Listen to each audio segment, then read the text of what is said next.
ஜென்ரலா இன்ஸ்டாகிராம்ல பார்த்து ஒரு இன்ஸ்டியூட்ல போய் ஜாயின் பண்ற எல்லாருக்குமே தெரிஞ்சுக்கக்கூடிய ஒரு விஷயத்தை தான் இந்த வீடியோல நான் சொல்ல போறேன். சோ நம்ம எல்லாருமே இன்ஸ்டாகிராம்ல நிறைய வீடியோஸ் போஸ்ட் இதெல்லாம் பார்த்து தான் ஒரு மேக்கப் கோர்ஸோ இல்ல ஒரு டெய்லரிங் கோர்ஸோ ஏதாவது ஒண்ணு ஜாயின் பண்ண போறோம். ஆனா ஒரு விஷயம் நீங்க நோட் பண்ணிருக்கீங்களா? நம்ம எந்த ஒரு இன்ஸ்டியூட் போஸ்ட் வந்து பார்த்து போறோமோ அதுல எல்லாமே ரொம்ப பெர்ஃபெக்ட்டா இருக்கும். அது ஒரு மேக்கப்பா இருக்கட்டும், அது ஒரு டெய்லரிங்கா இருக்கட்டும், எல்லாமே பெர்ஃபெக்ட்டா இருக்கும். இதோட காரணம் என்னைக்காவது யோசிச்சிருக்கீங்களா? இதோட உண்மையான ரீசன் என்னன்னா, எந்த ஸ்டூடெண்ட் எல்லாம் பர்ஃபெக்ட்டா ஒர்க் அப்டேட் பண்றாங்களோ அந்த ஒர்க்கை மட்டும் தான் சோஷியல் மீடியாலே போஸ்ட் பண்ணுவாங்க. அந்த போஸ்ட்டை பார்த்து நம்மளுமே நிறைய பேர் போய் இங்க நல்லா சொல்லி தராங்க அப்படின்னு போய் ஜாயின் பண்றோம். இப்ப நீங்க நாளைக்கு அங்க போய் நீங்க சரியா பிராக்டிஸ் பண்ணல, உங்களுக்கு ஒரு விஷயம் வரலன்னா கூட நீங்க பண்ண மேக்கப்பையோ நீங்க பண்ண ஹேர் ஸ்டைலையோ கண்டிப்பா அப்டேட்டே பண்ண மாட்டாங்க. உங்களோட குரூப்ல யார் உங்களை விட நல்லா பெட்டரா பண்றாங்களோ அவங்களோட ஹேர் ஸ்டைலோ அவங்களோட மேக்கப்போ இதை தான் எடுத்து அப்டேஷன் பண்ணுவாங்க.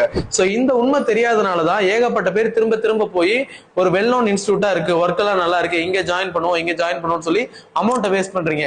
இனிமே வந்து நீங்க ஜாயின் பண்ற இடம் ஒரு சின்ன இடமா இருந்தாலும் பரவாயில்ல, அவங்க எந்த அளவு சொல்லி கொடுக்குறாங்கன்னு அந்த சொல்லி கொடுக்குற எஃபர்ட்டை பாருங்க. தேங்க்யூ.